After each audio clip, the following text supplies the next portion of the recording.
Hi everyone, my name's Tina. Welcome to my channel.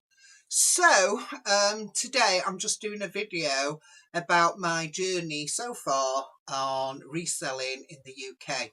I hope people find it useful. So earlier on in 2025 I decided to quit my job. I do have a small private pension, but I need another income. I can't survive solely on that. So what I decided to do, rightly or wrongly, is to look at reselling on the various platforms in the UK, whether that be Vinted or eBay, to see if I could supplement my income. I mean, if I have to go back to work, I will, but the plan is I don't want to go back to work. So I thought this would just give you a realistic overview of what it's like, and I'll share with you some of the highs and some of the lows.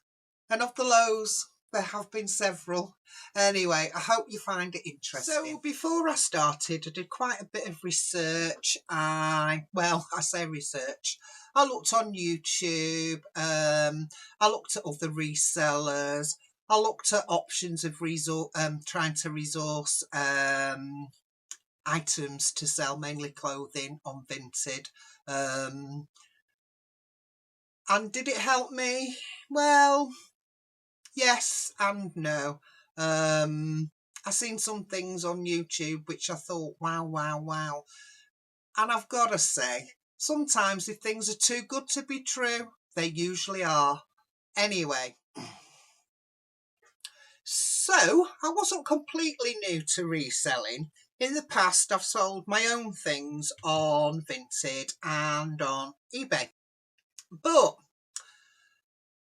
along the way, I've made some mistakes, some whoppers, two whoppers, I would say, that I've made that I think, wow, why didn't I just look into it a little bit more? I mean, I did look into it, and there were reviewers out there saying, oh, these mystery palettes and this, that, and the other are fantastic, and you'll make your money and more. And I bought into it, and really, it was a pile of crap. So the first mistake I made was I purchased a pallet of courier returns. Now, it was on a auction site, and it made it look like these were all unopened returns, you know, with barcodes and address stickers on. So I signed up and I put a bid in, and I won 100 items. In total, this pallet cost me £200. So after a week, the pallet turned up, and it turned up on the back of one of them really big low loader lorries where it has the tail lift and everything. And out comes my pallet. And tied to this pallet was 6 massive boxes. And I've got to say, I was excited. I thought, wow, even if the stuff's not that great, the sheer volume means I'm going to more than make my money back. It's going to be brilliant. I'm living the dream here. So unloaded the pallet, got it all the way from the front of the house to the back of the house in my little workshop. I thought, I know, I'll do a video of unboxing. It's going to be great, this. So I unboxed the first one, and oh lordy, it was just packet upon packet of Shein things. Not in bags. They were undelivered courier returns. They were all just in your basic plastic Shein bag.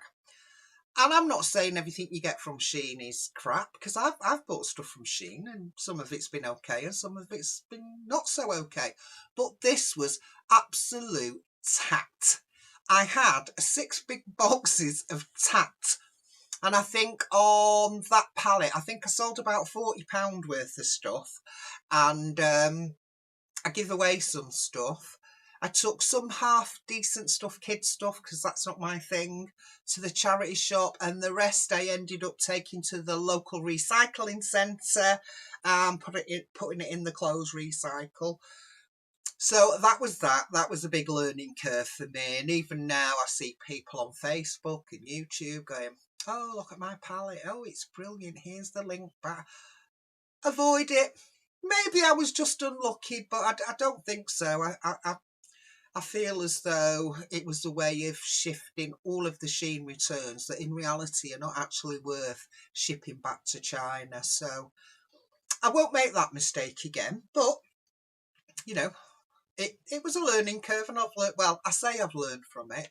But then goes, I start doing more research because I'm still thinking, can I keep going to charity shops every day? Because I live in Blackpool and there's loads of charity shops. But then you get a bit bored, don't you, and think, well, maybe I'll go further afield. And then I'm thinking, well, ideally, I need a source of clothes that are reasonable, that I can actually sell on at a profit.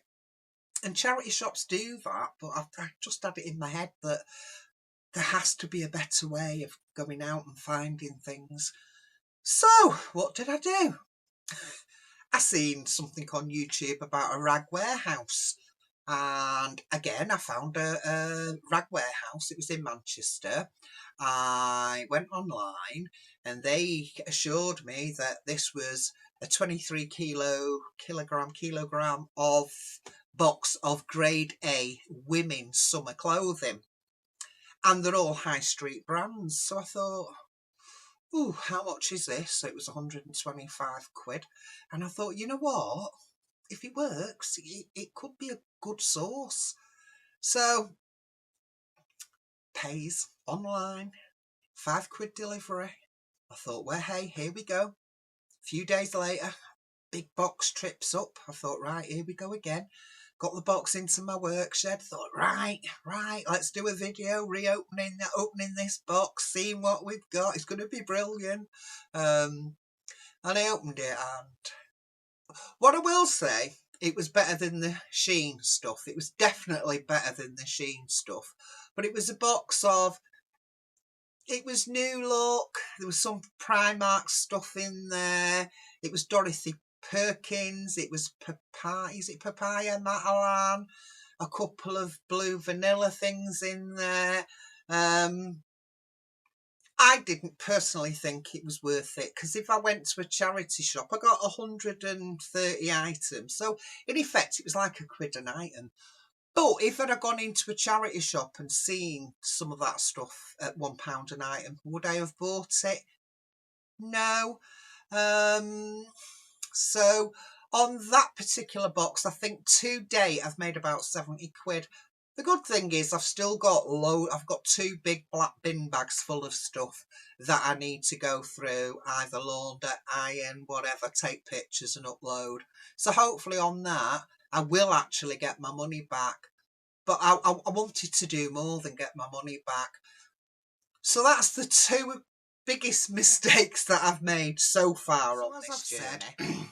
My plan is, I'm 62 now, I've got my small private pension, and the dream is to get to 67 when I should be able to claim my state pension, unless the government changes the rules, which is a possibility, without having to go back to work. I mean, it's been a difficult road, and sometimes you think, oh, there's got to be an easier way to make a living than this. But on the plus side, I've had loads of really good wins at charity shops, and car boots. I've currently found a charity shop in Blackpool, a Trinity charity shop, and all clothing is £2. And I go in there on a regular basis. And if you're prepared to have a good rummage, you can actually find some really good buys. So in some of the charity shops, I've found Karen Millen dresses, I've found Coast dresses, white stuff, fat face, and I can make a reasonable profit on them. And the good thing is, because all their items are £2, if I can sell a £2 item for a tenner, I'm happy all day long. If I can sell a £2 item for £6, I'm happy all day long, because that, I realise now, is my bread and butter. It's just a matter of going out two, three times a week, sourcing reasonable, high quality clothing. And I find that actually listing more, I've had to invest in a zebra label printer, because it just makes life so much easier. and I've also invested in a Mac PC, both bought off Vinted with the money that I've made off selling stuff on Vinted. So in a way it didn't feel like we're spending money, but I actually was. But hey, in my head, if it keeps me happy, hey ho. So, and what I found is, what I'm doing at the moment is sticking to what I know. For me, women's clothing works. I've tried shoes, trainers, etc. And yeah, I do make a profit, but I don't feel as though I know enough about particular brands and all that to really understand it.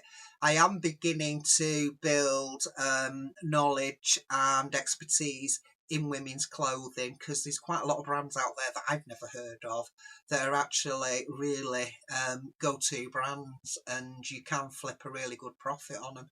So it's been a learning curve, but I am getting there. So far for me, charity shops have been my bread and butter. It's from charity shops and car boots that I actually find that I can flip a profit. And you know, nowadays, especially on Vinted, everybody makes offers for your stuff, and that's fine. And for me, a £2 profit is better than no profit at all. Because at first I used to think, oh, I don't want to do that because I want to earn £20 profit, or I want to earn this. But for me now, it's about, you know, if I sell 5 items a day and make £3 profit on each one, hey ho, it's 15 quid. But if you you know, if you count that up over a 30-day period, it actually is quite significant. So like I say, that at the moment is where I get my decent profit margins from, and I am sticking with that. What I may look at doing is actually going further afield and testing out sort of like the neighbouring towns, their charity shops. But yeah, I think if you're prepared to look, you now can really get some good buys for not a lot of money in charity shops. So for me, so far, has it been worth it? Yeah. Am I making money? Yeah. Does it replace the money I would have made if I was still working full time? No. But it supplements my current income nicely.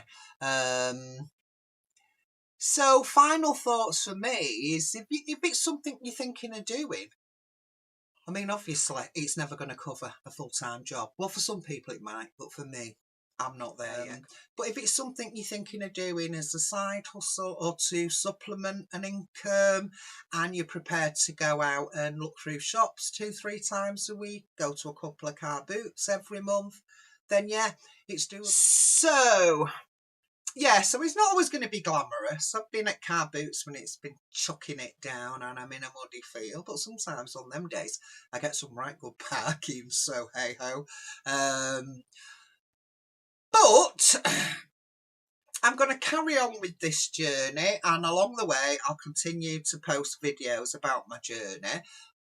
So if you think what I'm doing sounds helpful, or a journey that you might be thinking of going along at some point in the future, then please subscribe.